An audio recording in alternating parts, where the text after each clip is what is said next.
Test ক্রিকেটের ২৫ বছর পূর্তির ধারাবাহিক সেলিব্রেশন চললেও এক সিরিজে নিজেদের ধারাবাহিকতা ধরে রাখতে পারছে না বাংলাদেশের ব্যাটাররা। গল থেকে কলম্বোতে এসেই সেই পুরনো রূপ, ব্যাটারদের ব্যর্থতা আর আত্মাহুতি। অথচ লঙ্কায় দ্বিতীয়বারের মতো টস ভাগ্য সহায় হয়েছিল টাইগারদের। ব্যাটিংয়ে নেমে আরও একবার হতাশ করেন এনামুল হক বিজয়। টিম ম্যানেজমেন্ট যে তার উপর আস্থা রেখে ভুল করেছে সেটাই যেন প্রতিষ্ঠিত করলেন এই ডানহাতি ওপেনার। ফিরেছেন গলের প্রথম ইনিংসের মতো ১০ বলে ০ করে।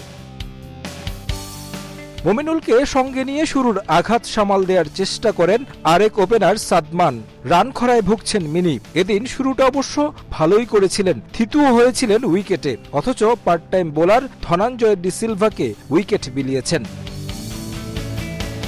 এক প্রান্ত আগলে খেলেন সাদমান। গলের দ্বিতীয় ইনিংসে ৭৬ রান করা এই ব্যাটার খেলেন দারুণ ছন্দে। জুটি করেন গেল টেস্টে ২ সেঞ্চুরি করা অধিনায়ক নাজমুল হোসেন শান্তর সঙ্গে। যদিও প্রত্যাশার প্রতিদান দিতে পারেননি টাইগার অধিনায়ক, লাঞ্চের পরপর ফিরে যান মাত্র ৮ রান করে। 50-র কাছে ছিলেন সাদমান, কিন্তু পারেননি হাফ সেঞ্চুরি পূর্ণ করতে। পরের ওভারেই রত্নায়কের বলে কাটা পড়েন ৪৬ রানে। মুশি লিটনে ভরসা টাইগারদের। ধীরে ধীরে থিতু হন উইকেটে। মাঝে বৃষ্টির হানা এসএলসিতে। মেঘ বৃষ্টির দোলাচলে প্রায় ১.৫ ঘন্টা বন্ধ থাকে ম্যাচ। বৃষ্টি বিরতির পর যেখানে দেখে শুনে খেলার কথা দুই ব্যাটারের, তখন সুইপ করতে গিয়ে ক্যাচ দিয়েছেন মুশি। যদিও ফিল্ডারের ভুলে রক্ষা পান এই ব্যাটার। এরপর ভালোই মানিয়ে নিয়েছিলেন। লিটন দাস খেলেন কিছুটা আগ্রাসী ঢঙ্গে। ৩,০০০ রান থেকে ১১৯ রান দূরে লিটনের সামনে সুযোগ ছিল মাইল ফলক স্পর্শের। আগের ম্যাচে সেঞ্চুরি মিস করা এই ব্যাটার ছিলেন ছন্দে, কিন্তু তাড়াহুড়ো করতে গিয়ে ক্যাচ দিয়েছেন উইকেট রক্ষককে। ভাঙে ৬৭ রানের জুটি।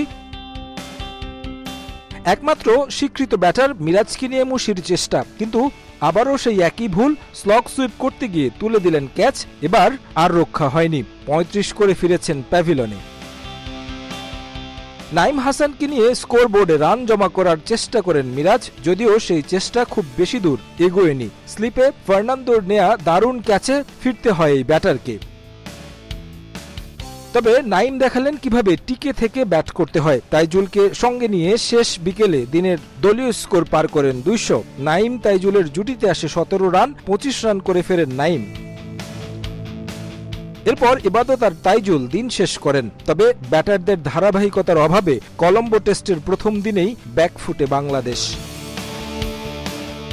কলম্বোর এই উইকেটের পরিসংখ্যান বলছে, যারা প্রথমে ব্যাট করে বড় সংগ্রহ দিতে পেরেছে তাদের পক্ষেই কথা বলেছে টেস্ট।